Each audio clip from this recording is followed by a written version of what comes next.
Well, isn't that sweet? I'm so glad most of you are sitting down front because the nature of this no light that we have here means that I can't see. You all, I may feel nice and cozy. And I've had several people tell me that they like the cozy feeling back there. I, sometimes go, who is that? Well, I think that's Mary Ann, but it's just one of those things that you tend to want to see a face better. So we are live, I assume, back there in the back. And I am welcoming everyone here, as well as everyone that is joining us on YouTube. And it's really amazing. I don't watch the YouTube as much on Wednesday, but I do on Sundays. Even when I'm sitting to the side, I watch. And so I know how many people are online, and some of them are commenting. And so it really is kind of exciting to think about. We got as many people there sometimes as we have here, and it really is kind of a cool thing. And I know that some of those people that are online are from the other side of this country. And I just think that's exciting that we get to do so many more things with new technology. So I want to share with you some announcements about things that are going on. Some are familiar, and I'm just reminding you about some others. I am the speaker today, and so I would say that regardless of who that is. But this week, first, if we just take a look at Sunday, our speaker this Sunday is Dr. Sue Rubin, who always gives us a good time. So I know you're looking forward to her. I will be away this Sunday because my granddaughter is having her first birthday party, and I don't intend to miss it. So it will be, it's such a cool thing that it's been this long. That's a bit of a stunner right there. And then we also move into next week, and Kathy's book reading is but they've moved on to another book. And so they're reading a book by the Reverend Dr. Pat Campbell called Giving God a Good Time. And if there was ever a minister that was known as the fun minister, it was absolutely Pat Campbell. So it's a delightful book that you will enjoy going through if you like to do that on Tuesday morning. And also, not as many people as can could come to that yoga class at 11 o'clock. We have plenty of room in there for more people. And I think she does a really, really good job. She focuses a lot on breathing and with everything.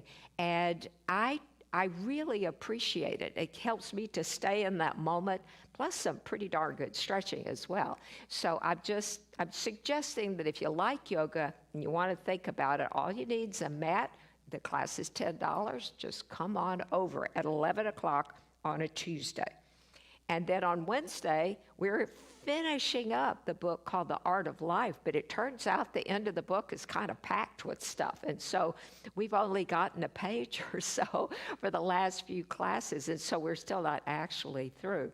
And we're talking about what the next book is going to be. So I won't share, since I'm going to allow those people who come every week are very committed to help me decide and like that. So we will, and maybe next week we'll do that. And next Wednesday, Monica Ruth is going to be the speaker, and I know you will enjoy her talk.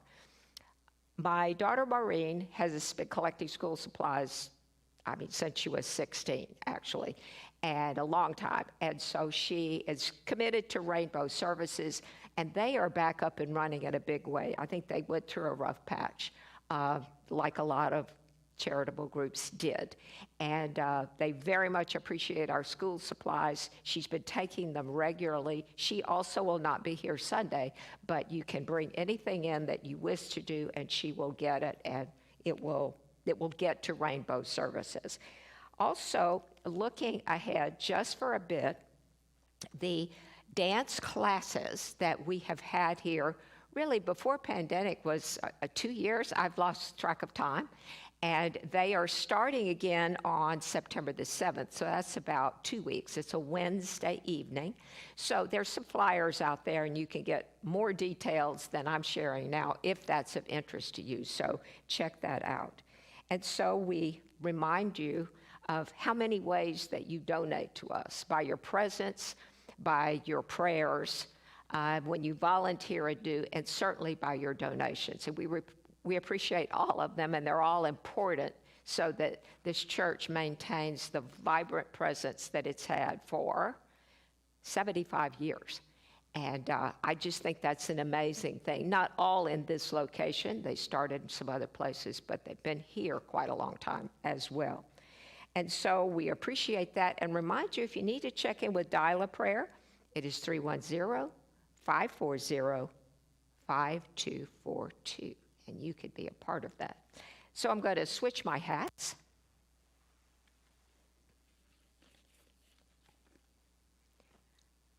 And I invite you all to come to yourself in this moment.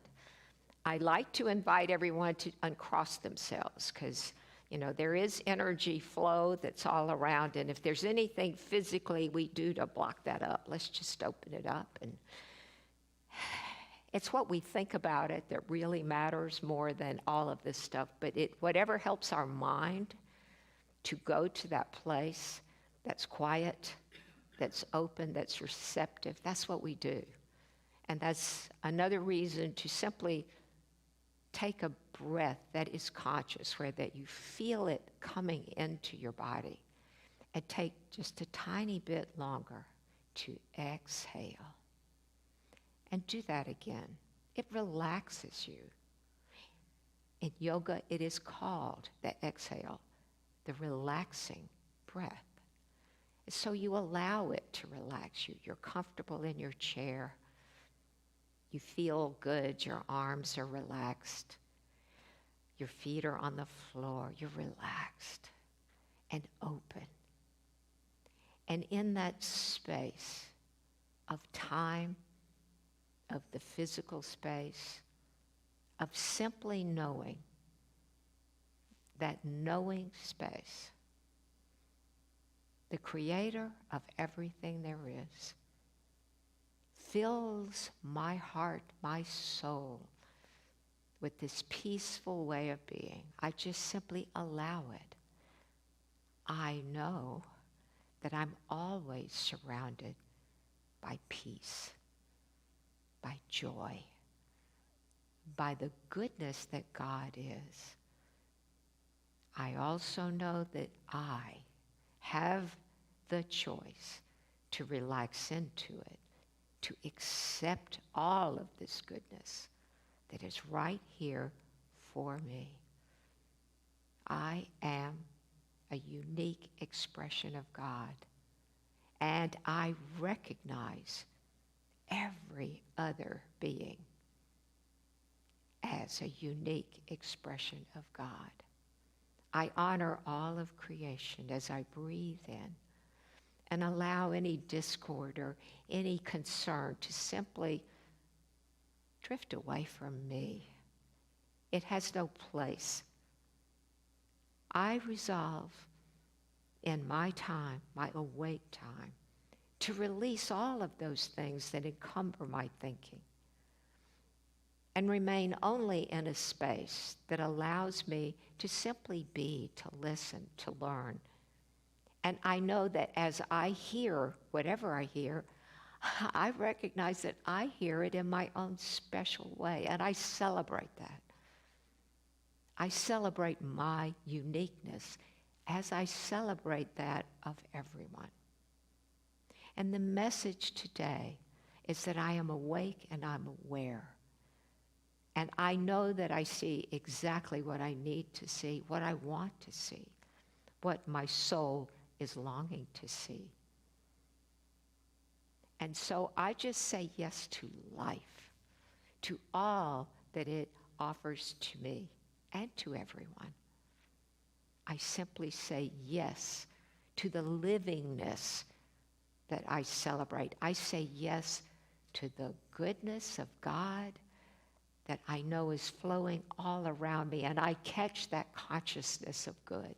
I catch the consciousness of abundance and prosperity and vibrant health. I catch it all because I know the spiritual being of me at the core of my being is absolutely perfect.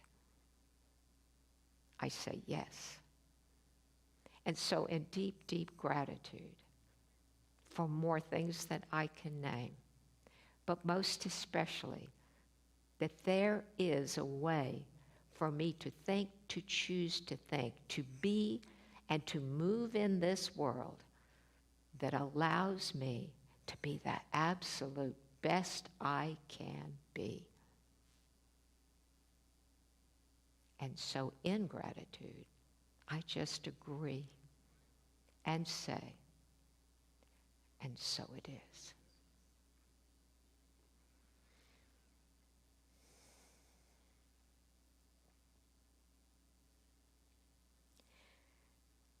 So one of the things that has come to my attention this week, and I like to talk about things that have come to my attention, is that what we're choosing to see in the world and how we make our choices about that. It is a startling thing to think about, and yet it's true, that at any one time, at any one day, it's not just things that we see with our eyes, but that we feel, that we smell, that we hear. We have billions of those sensations that bombard our consciousness every day. And we simply don't see, smell, hear, touch, all of them.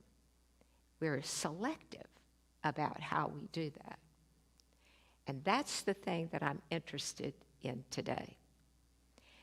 And to sort of grab your attention about this, I've asked our wonderful tech people if they will show a brief video. This is a video you may have seen at some point, and if you have seen it, that's fine. It might even be new because it's been updated. But I want you to just simply, it has instructions as it comes up on the screen, and you at the back there in the back, you're welcome to turn everything on and begin that part. This is a test of selective attention. Count how many times the players wearing white pass the basketball.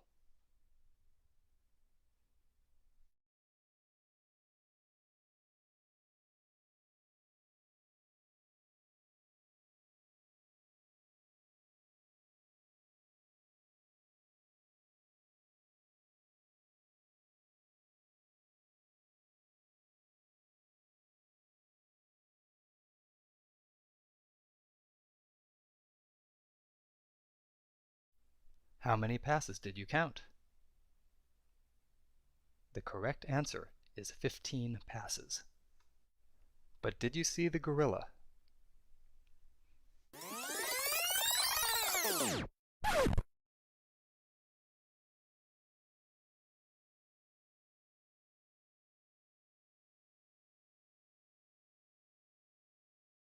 This video is from research by Daniel Simons and Christopher Chabris and is copyrighted.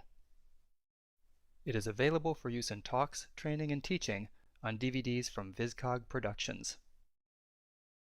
Learn more at theinvisiblegorilla.com. And that it goes back to the video and not only shows the gorilla, but it asks you, did you see the woman that left the stage, who just walked off? And then it asks you, did you see the curtains change color? What you did, you were busy counting white shirts passing the ball. So in this case, your attention is directed sort of ahead of time. So that's a bit of a cheater in the sense that you were told what to look at, so that's what you looked at. But you see, in real life, you kind of do the same thing yourself. You have emotions, you have thoughts, you have beliefs that are at the base of who you are. And many times they're beliefs that you're not even aware of. They're just part of who you are. And if you think back over your life, I mean, you started acquiring these beliefs.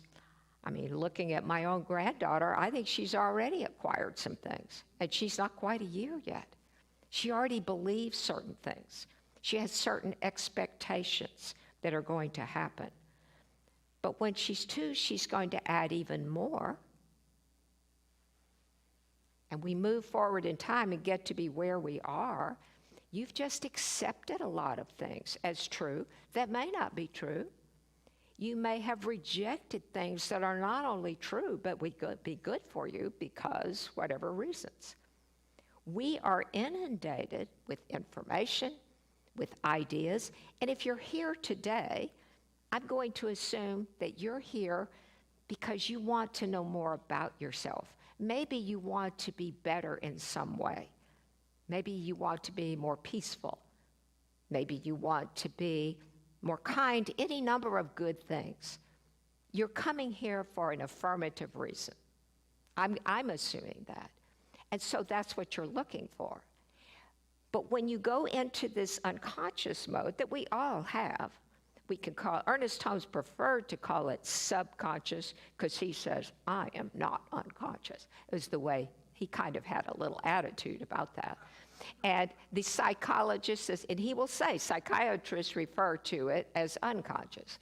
So it is subconscious, unconscious, whatever your preference is. But the subconscious part of you is not evil, it is not bad. I mean, you always have to remember that you are, without thinking about, I'm just breathing away while I'm up here. I don't have to tell myself, okay, lungs, do your thing. And my heart, it's just doing it. And I have eaten today, and so my digestive system is working away at whatever's left to do. The whole system is working, the liver, the kidneys, all, and it's working extremely well, for which I am grateful. But I don't have to tell it what to do. So all of these aspects of our body and even our lives, I mean, think about brushing your teeth. Do you do it pretty much the same? Yeah, I do. I can't speak for everyone else because it's easier. I do what's easier. If I'm going to make a dish that I like to make, I make it, I may add an ingredient that I never added. Good knows, I definitely do that. But for the most part, I use the same pan, I use the same spoon sometimes, and do it what's easy, because that's easier for me. There's nothing wrong with that sort of thing. And I don't know if you've noticed, I have had it happen to me. I will come out in my car with a destination in mind. I used to live up on the hill, so I was coming down Hawthorne, or sometimes I would come what I call the back way to Redondo. And I would be coming down, and I'd be halfway to the center, and I'd realize, wait, that's not where I was actually headed. But my body and my mind was headed right here, because that's where I came a lot of times. And I had to find someplace, turn around, and go back to where I really was going. I've done that more than once. And so much so that my daughter, if she's with me sometimes, she'll say, don't turn there, because she knows that I'm inclined to make that turn. So I'm not knocking the unconscious, but those beliefs that we have stored that we're unaware of, but come out in certain ways, that is also part of our selective seeing in ways that I can't explain to you in the few minutes that I have. So if you think about things you hear, especially in this time when I think we're hearing lots of things, that lots of varied things, some of them heated and some of them with very intense beliefs behind those things. When you hear those, how you hear those is, again, it's part of who you are. And each of us will hear all of those things in a different way. Maybe not wildly different, but different, because each of us is unique. It's very hard for me to grasp that truth, and that's why I say it so much. When even someone I'm agreeing with, we may not even be quite agreeing to the same thing, even though we think we are. And I'm inviting you simply to be aware of your uniqueness and your specialness. Because all of these things that you think, when you're looking out in the world, when you're listening to what you're listening, remember that what you see, and I'm using see as that, the word that encompasses taking in the senses, that what you see and register with is what you become. We are a product of how we consume all of those billions of things. I saw a video not unlike one that you just saw. It was meant as a social experiment, if you will. It was much more involved than this. It was in a classroom, and it was one of these classrooms that you've either been in or you've seen one of, where the instructor is kind of in a well, and the students are in raked seats coming up, a little like a stadium, but the classroom at the bottom of the seating, that's where the teacher is, and there's often a console-type desk with blackboards all behind it, and steps that are going up to all of the seats where students were. This happened to be a class of law students.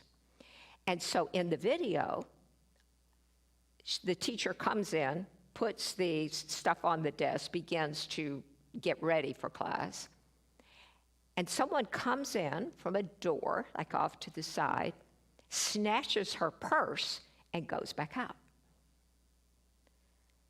So when it's all over, there was this hullabaloo, what happened, and all this talk.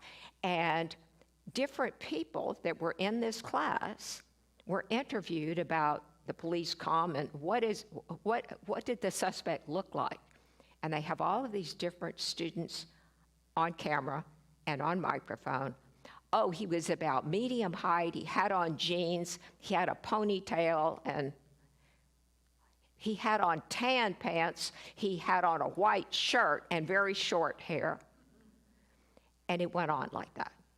There were many different descriptions. They all saw the same thing. And then, eventually, there were other details that were right or wrong. So eventually, they played the video for the class to see this is what really happened. And they're all going, because they were sure. They were sure.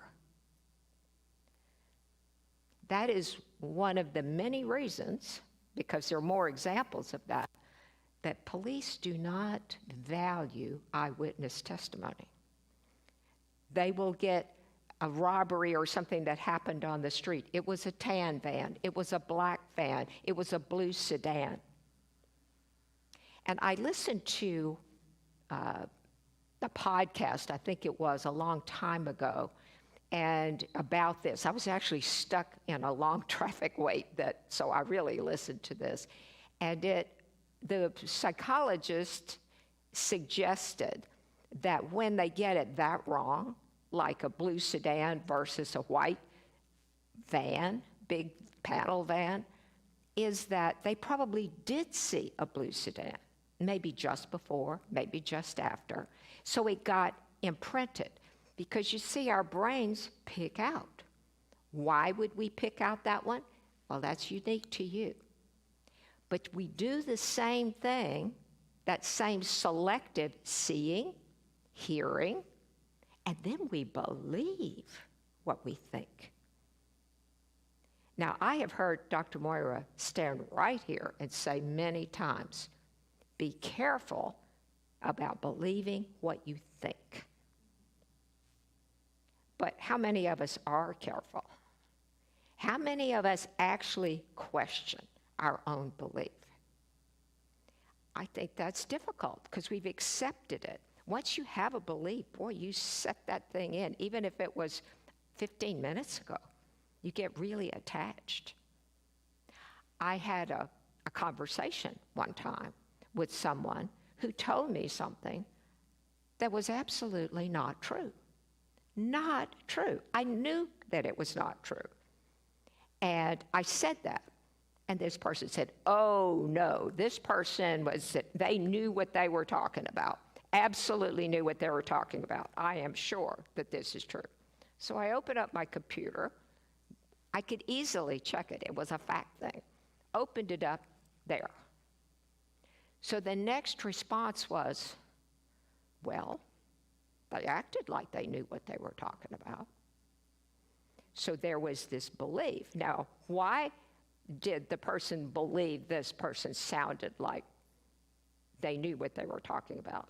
Well, we could go in and talk about biases at this point because our biases come into play. Are we more likely to believe someone who is male or who is female? Are we more likely to believe someone who is just beautifully attractive or someone who is not? Someone who's dressed really well, someone who is not. Are we more likely to believe people of certain size versus people of a different size? Well, I can tell you research says we have strong preferences that way that are coded into us. But I didn't do that. I'm rational. It's what they said. It's what they said that did that. But we become what we see. What we see and believe, it becomes who we are. So I start thinking about, it's really hard, I think, to rummage around in my own mind and try to figure out, okay, that's a weed. I want to pull that one out. And keep doing that. That is not a thing I want to get into doing it. And many people do that when they really have some issues they need to confront, and they see a therapist regularly for that kind of work. So I'm not knocking it. I am saying that I don't want to do that. In Science of Mind, we very often talk about the technique of having a muddy bucket of water, and if you just pour enough with a hose, enough clean water into the bucket, it's going to overflow, and a lot of that dirty water just goes out, and you're left with cleaner water. And that's one way of doing it. And so I like to thinking about the attitudes that I have in general. How do I want to be? See, rather than say what I don't want, the Science of Mind way, my way, is to say how I want to be. And now I know during recent times I've stood right here and talked about being kind. And kindness is something we can all engage in, or we can certainly set our intention to engage in. And I think that intention is incredibly important because it helps be that belief that underlines what you see and how you want to be. And so being kind is one thing. And I think another ticket to becoming happier and to have a better life is looking for things to be grateful for. And there are many things to be grateful for about yourself, even when you screw up. Maybe especially when you screw up, because don't we all sometimes? I did a mindless thing this morning that delayed my getting ready to come. And, you're tempted to go, oh, that kind of thing. But I just stopped. And I was grateful for the fact that it was so easily fixable. That's just a little thing, but you've got to program yourself, to remind yourself to be grateful. How do you do that? Well, I think there are a lot of ways to do that. I was in a class, I guess it was last year now, and there were suggestions about how to do that. To become awake, to wake up to what's going on around you as opposed to just mildly doing. You get busy at work, you get busy at home, you just get busy in life. And one of the ones that appealed to me the most was every time you walk across a threshold, just wake yourself up, breathe, and be grateful for something that's right there. And then move on. See, it only takes a moment. It takes me, 5 seconds to even say a couple of words, but you can think it in a moment. You don't have to say anything. You don't have to do anything. You just simply want to be aware. And as soon as you're aware, that's being your full conscious self, so many good things come to you because that's what you want to look for. The fact that you set the intention as you go through a threshold. Some people like something a little bit different, like every time I see a dog walk by, or a few people, people like different things. If you are outside a good bit, think of all the cool things that you could think of. A tree, a bush of a different, or a flower of a certain color, any number of things that trigger something good coming from you. And then you're programming a belief system to look for that, as opposed to you're not sure what you're looking for. We're out driving in the world, and if we're being careful drivers, we are looking at what's around us, not necessarily for what's wrong, but make sure that we're safe the way we are, that if you're going to change lanes, you're making sure you're not going to pull in front of someone else. And if you see someone at an intersection that's in front of you, you're watching to make sure they're not pulling out in front of you. Things like that. That's cautious things. And when they don't pull out, when everything is safe, you can say, I'm grateful that everything is flowing. I'm grateful I got that light. I'm going to travel more smoothly without having to stop. There are any number of things that we can do to put ourselves in that column of being grateful. And I see Vince sitting back there, and I know that he's interested in this video that we're going to show here in the sanctuary. It's another month away, so we're not necessarily promoting it yet, but it's about gratitude. And so I invite you to consider that. It's the 21st of September, I think, is the day. So at 4 o'clock in the afternoon, it's on a Wednesday. So there might be something in there that gives you that idea of how you can do this. Now, I was reading a book one day, yesterday, the day before. Many of you know Joe Goldsmith. You've heard of his books that he's written. This one is called Consciousness Unfolding. And I was actually reading something he said about gratitude that I thought was really interesting. He's talking about Jesus and the way he lived his life, and he's talking about the way people related to Jesus. And Jesus did things for people. He healed people. He gave them things. And he's specifically talking here about the loaves and the fishes, about they're hungry. And so he manifested the loaves and the fishes and enough to feed everyone that was there. And after he had that idea, he actually fed people several times. It says he fed the multitudes 4,000, 5,000, 7,000. And he not only fed the multitudes, but what he was interested in is not just that I'm going to do this for you, but that you learn how to do it for yourself. See, there's a principle behind the miracles. There is a principle behind Jesus' stories, and that's what he wanted everyone to understand. He said that they followed him wherever he went, probably because they're hungry again, and they want more loaves and fishes. And he turned around and rebuked the crowd at one point and said, you're here because you received the loaves and the fishes yesterday, and now you've come back for more. Why is it that you did not see the miracle? Why is it that you didn't see the principle that produced the loaves and the fishes? And so that's what he always endeavored to teach. Not just that we're grateful for what somebody does for us, but that it teaches us something about the abundance and the availability of things.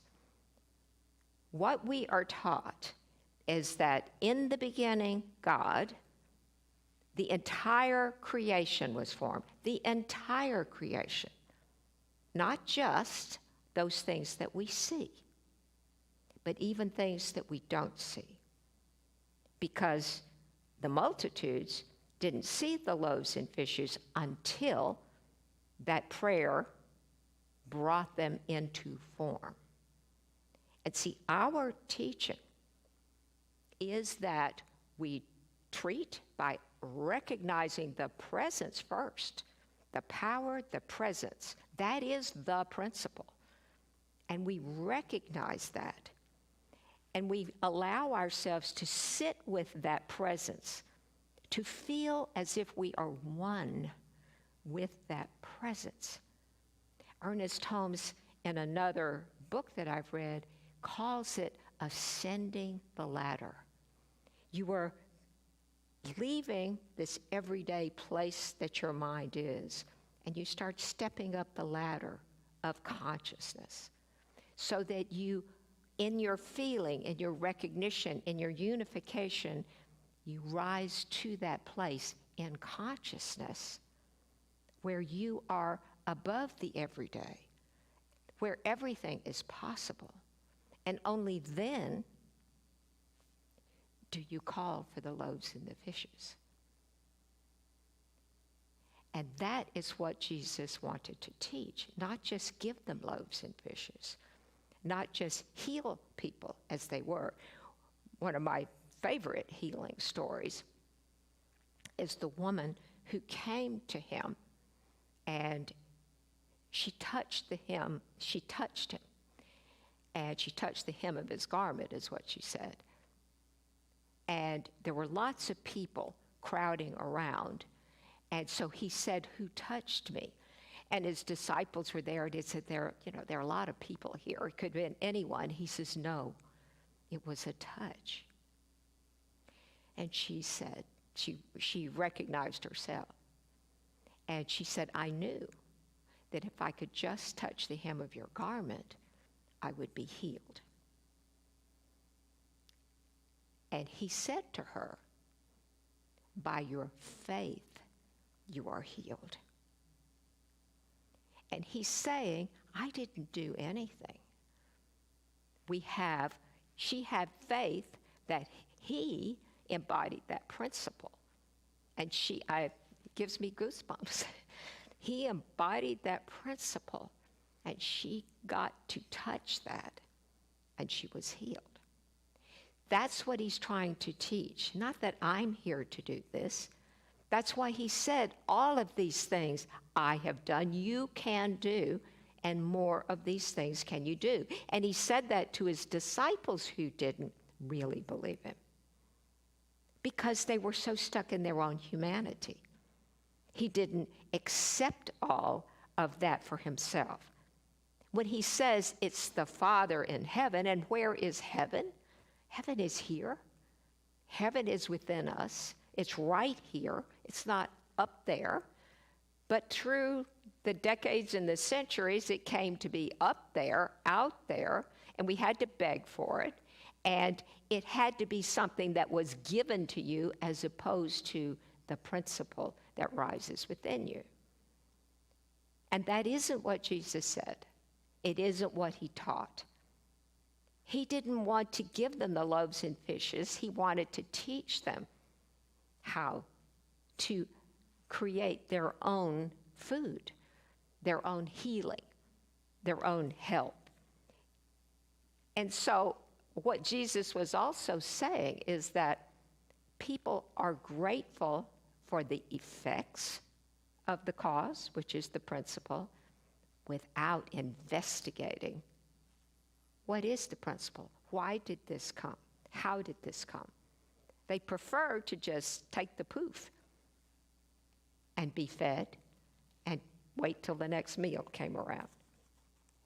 So he was considered by many to be a miracle worker, to be a wonder, and so he attracted lots of people. And they were grateful. And Joel Goldsmith goes on to say he likes to differentiate between being grateful and being full of thanksgiving. Thanksgiving is for the effects, the turkey, if you will, and those things. But gratitude, he wants to reserve for those principles, or the principle that we believe in, that we understand, and we know is the key to everyone, to everything. And so I find that in my own life, I am choosing to find things to be grateful for. Because if what I see and what I connect with is what I become, that is what I want to be. And so how is it that I want to be identified? I've done a number of memorials, and when we celebrate, there's going to be one here Saturday for Pat Brown, and many of you know Pat Brown. And I will not be here because I'm away, and I'm very sorry that I can't be here to celebrate her. I worked with her, and how will we remember Pat Brown? We will remember her kindness. We will remember her evenness of disposition. She handled things so incredibly well. She was a lovely woman in so many ways. And there are going to be stories, there will be people who will share how she was to them, and they'll all be right. And we all want to be remembered for our kindness, for the good things that we've done. And so that attitude of how we want to be remembered, because I think our attitude itself is not only remembered by the people who will fill this room, it's an attitude that goes into the consciousness. And we can be ornery most of the time and kind occasionally, and what is our overall way of being, or we can choose how we want to be.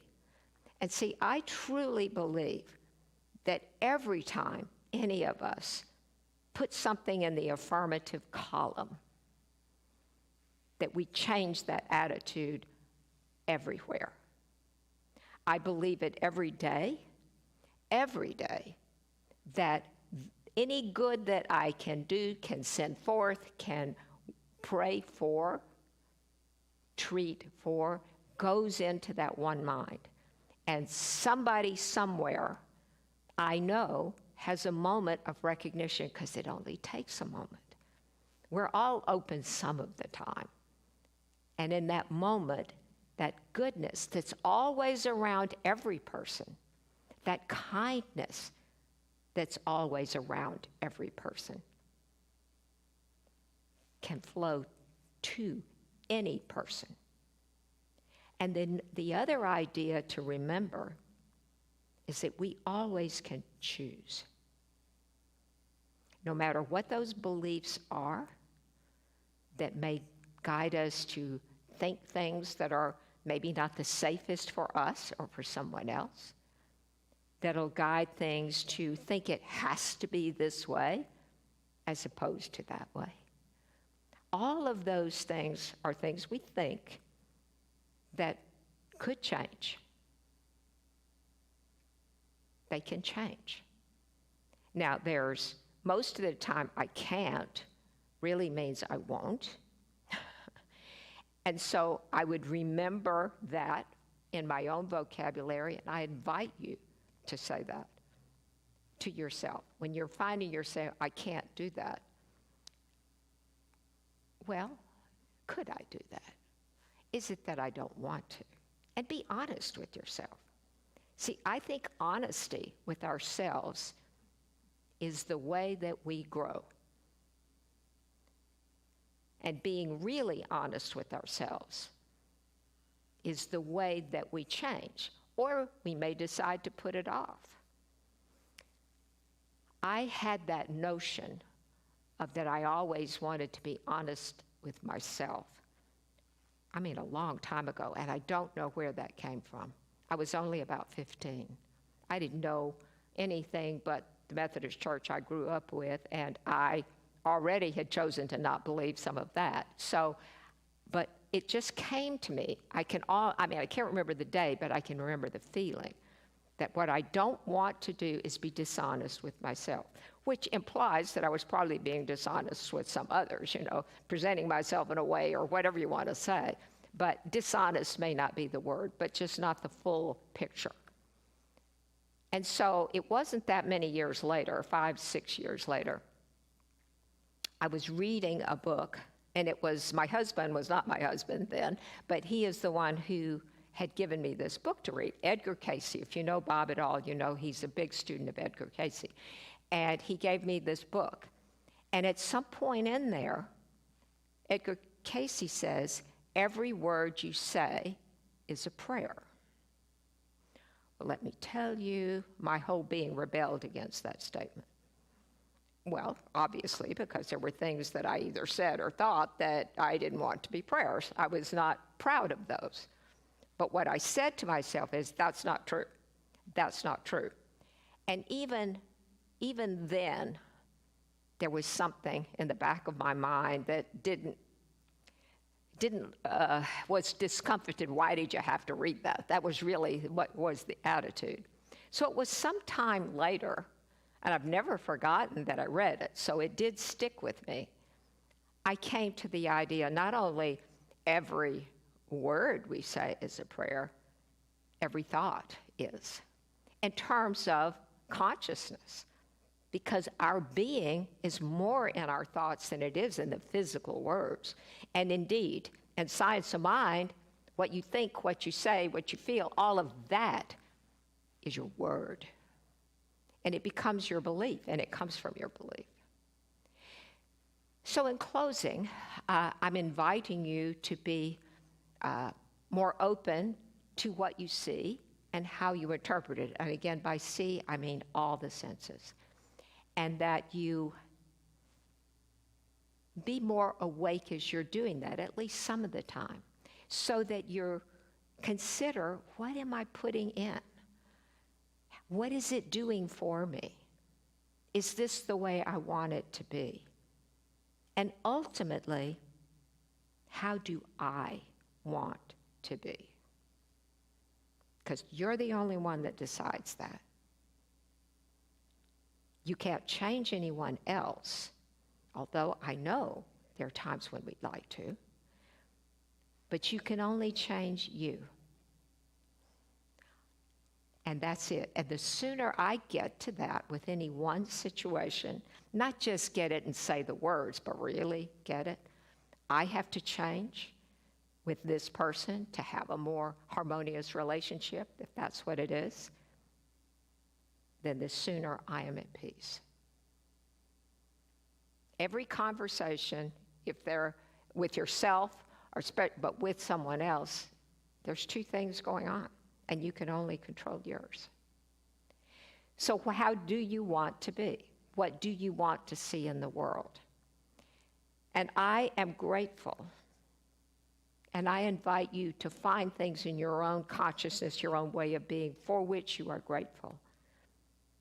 I am grateful that there are things there that say, this is how I want to be. This is what I want to do. I want to be kind. I want to be useful.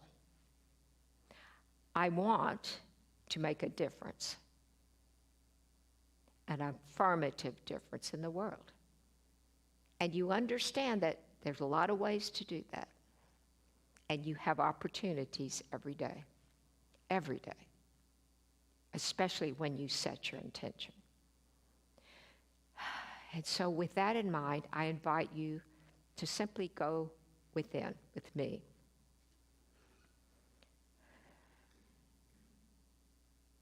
That power and presence that fills me with every breath I take. Taking that spirit breath to every cell in my body gives me the strength, gives me the power, gives me the energy in which I can be all that I want to be. And I know what that is. And I'm growing in understanding of how I can be how I want to be. But mostly, I just set my intention. And I depend on the action of spirit in my life to guide my path, to guide the inspiration, things that just come to me that I know come from the mind of God. I know they do when it happens, and I am so grateful. And so I allow myself to stay in that flow of goodness. And I know that at any point, if I put a boulder in my path of some description, that I wake up and go around it, go through it, go over it, because I want to be in the flow of goodness all the time. I am grateful to know that the flow is there, and it is my choice to be there all the time. And so in gratitude for the truth of life, for that power, that presence that makes me who I am, and the gratitude to know that that power and presence in everyone makes everyone a unique expression of God. I simply say yes, join in the flow, and say, and so it is.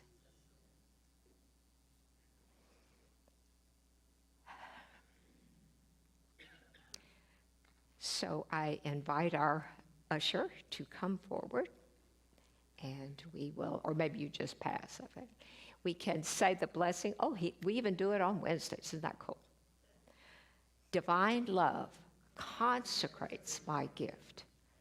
It goes forth to heal, to bless, and to prosper all those who give and all those who receive. I rejoice in the sharing of my good, and I release my gift with love. And so it is. So I think this is the point, and I'm looking if there's a microphone.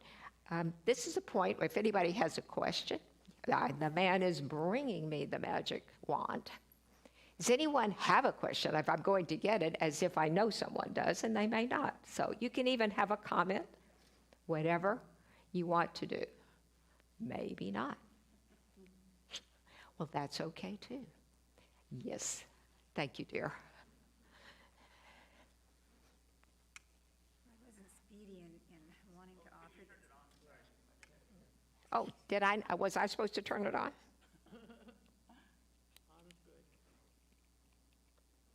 Where is it? Oh, wait, push that. The green light is on. No, that's off. Oh, there it is. I saw the green light. Well, that gave me another minute.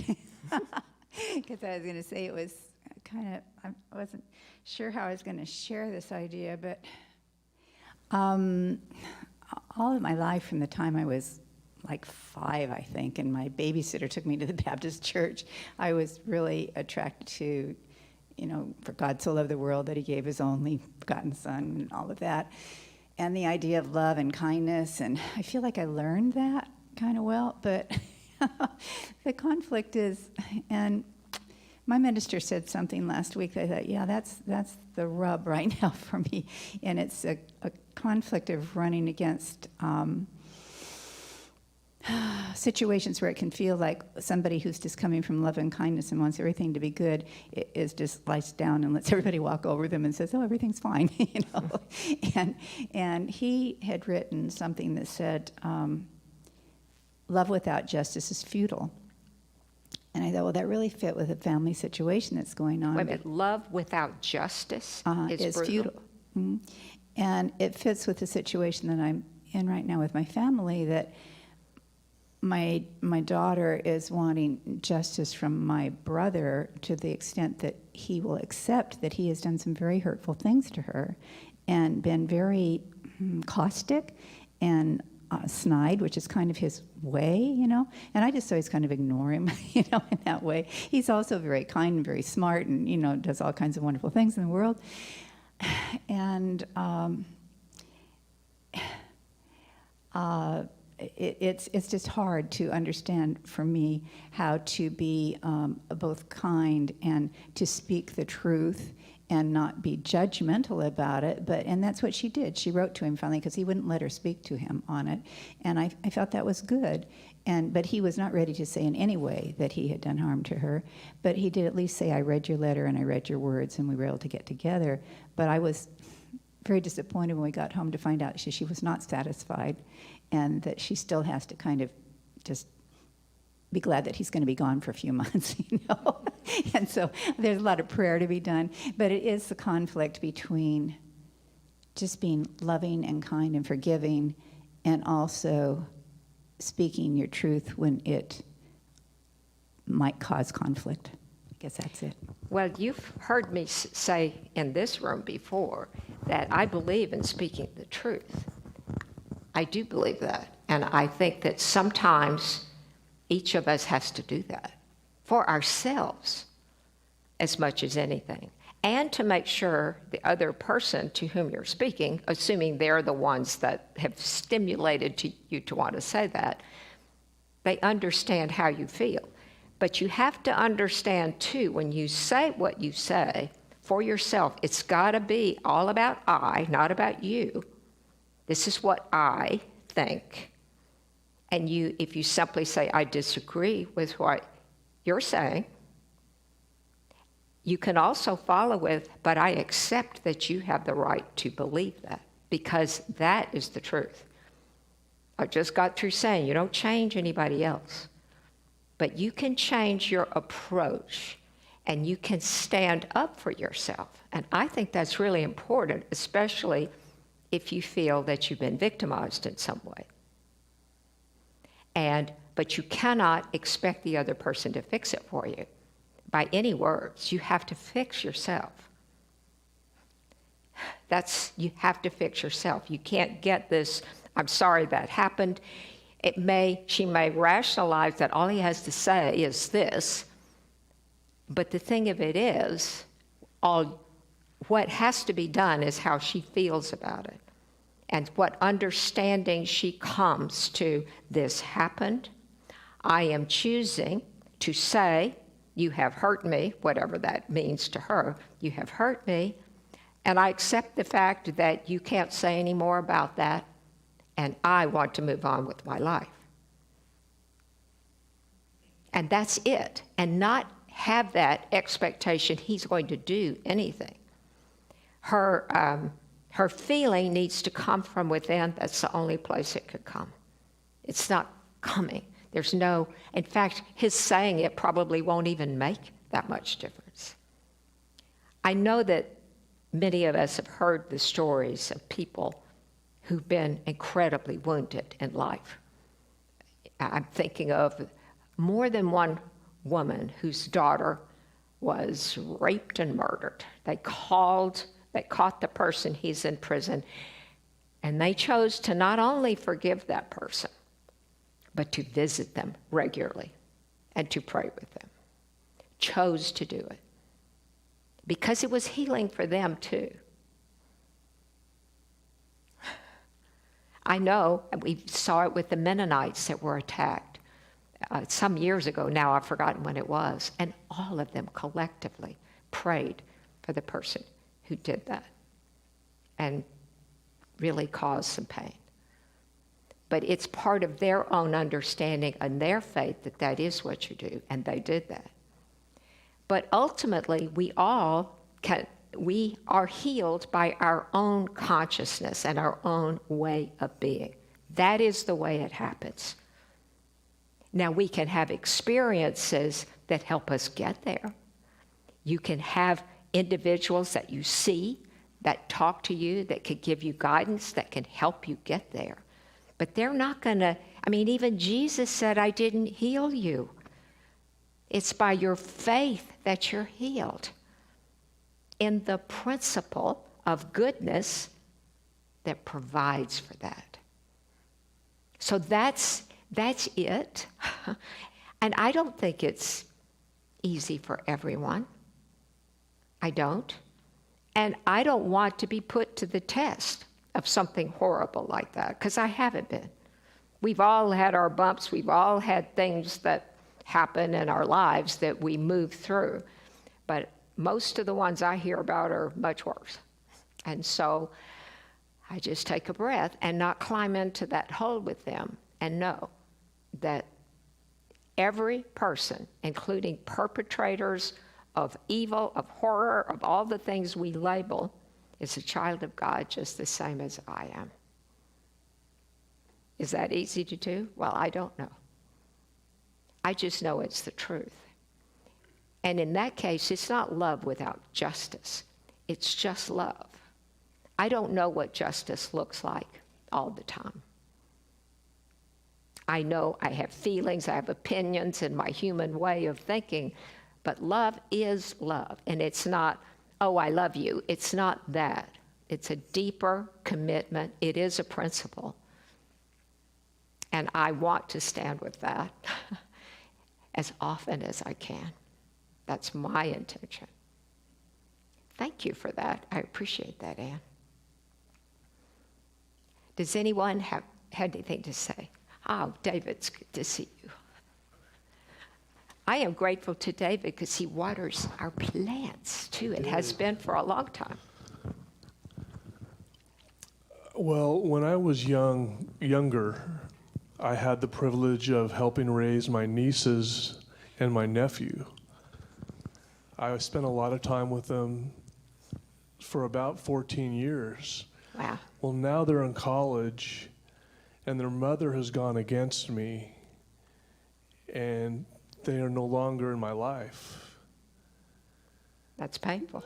She's a sheriff, and she believes in the law, which I believe in too, of course. But it's been really painful to have to let go of them. And Well, you don't have to let go of them. You just may not physically be able to be Right. with them. exactly. And the time is coming somewhere where you will know them again. And I don't know how that works, but I think it does work that way. Life does move on, and it moves on in the affirmative. And your job in all this is to not only to continue to love and support them, but to love your sister as well. Right. She's yes. doing whatever it is she needs to do. And, you know, there's lots of things I can imagine, but it doesn't really matter. Right. It matters that we stay in that place. Yeah, I pray for them every day. And since my mother passed away, we don't get together anymore Ah, yes, yes. because she kind of held us all together That wasn't so long ago, was it? 2 years ago. Yeah, I remember Yeah. now. So anyway, I just wanted to express that because Thank you. that's Those of you a who need void. to leave, don't worry about that. We're bumping up against the edge of our time. And so I thank you for being here today. It really is. I enjoy being able to engage like this. It's one of my favorite things to do. So thank you all. Appreciate it. And Online. thank you. So Karen just wanted to say what a great lesson. So many useful tips for mindfulness and getting through life on a daily basis. Very engaging ideas, and she's so grateful for the center. And then Sydney wanted to know if you could perhaps elaborate a little bit on the principle of forgiveness in regards to the first question about this lady's daughter and son. Oh, you mean here? Yeah. Okay. Thank you, Sydney. I'm happy to do that. I didn't mention forgiveness in association with her daughter, with Ann's daughter. That's another step. At this point, that would be part of what she wants to do. But I guess more than anything, I was thinking about her releasing her son from this hold that he has on her consciousness and her way of being. I was more focused on that. Ultimately, forgiveness is the last step, because forgiveness, of course, is not for, in this case, her brother. The forgiveness is for herself, because we cannot move on if we're holding someone. It's like the metaphor I've seen is you're just dragging them along behind you through your whole life. And the forgiveness is where you just cut that chain. You let them go. It doesn't mean that you agree with what has happened. You don't. You don't necessarily agree, but you do come to some understanding, perhaps, of whatever happened in the scheme of your own life. Your life has a pattern. And I mean, I'm looking at my own life, and I've had people who were just horrible to me and really made my life miserable at times. But how long am I going to hold on to that, even if they're my brother? And I've had one of those too. So how long will I hold on to that? Because I'm the one that's holding on. He's just fine. He was just fine at the time. So who is it hurting? It only hurts me. And so forgiveness isn't just, oh, I forgive you. It's like love. It's an enduring thing. When you forgive, you have to know that's what you've done. It doesn't mean that you forget about everything, although eventually you will. Or it fades into importance, let me put it that way.